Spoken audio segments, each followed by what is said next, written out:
There, that's better. What's that? What's the difference? Oh, good question.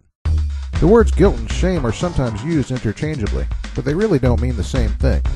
Let's explain it with an illustration. This is Marv.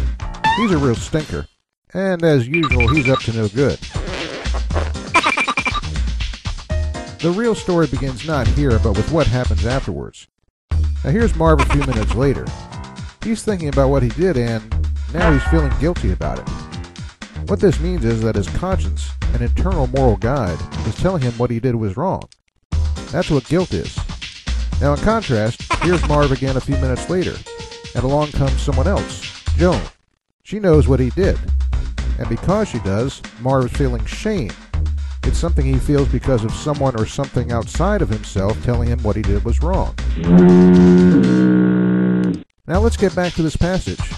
This may come as a bit of a shocker, but the nature of the biblical social world was such that guilt as we know it was basically unknown.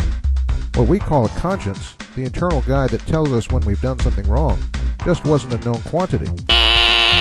Instead, what we call conscience was external.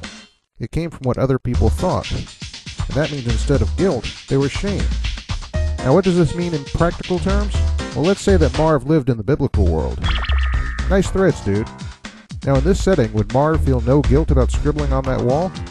Believe it or not, yes. We expect people to feel bad when they do wrong, even if no one catches them. But in the biblical culture, you don't feel bad unless you get caught or someone knows what you did. And here's another interesting twist. Even if Marv didn't scribble on that wall, he'd still feel ashamed if other people thought he did. Now let's close with 3 important points. First of all, although we've been looking at the social world of the Bible's culture isn't unique in this respect. The fact is that even in the modern world, 70% of the cultures are shame-oriented, and in the world of the past, 100% of the cultures were. What we call guilt didn't exist except in isolated pockets, usually found in the works of authors who had plenty of leisure time that allowed them to be introspective. Second, we have to remember not to confuse legal guilt with the feeling of guilt. There are some Bible passages where people speak of their guilt, but they're not talking about guilt as a feeling. They're talking about guilt in the sense of responsibility. Finally, what does this all mean? Well, it means anytime some fundy atheist or other critic says that Christianity plays on making people feel guilty, or is in some way intended to manipulate or work with guilt, they're wrong. That's not to say that some modern preachers might not do that. But biblical Christianity? That wasn't in the design at all.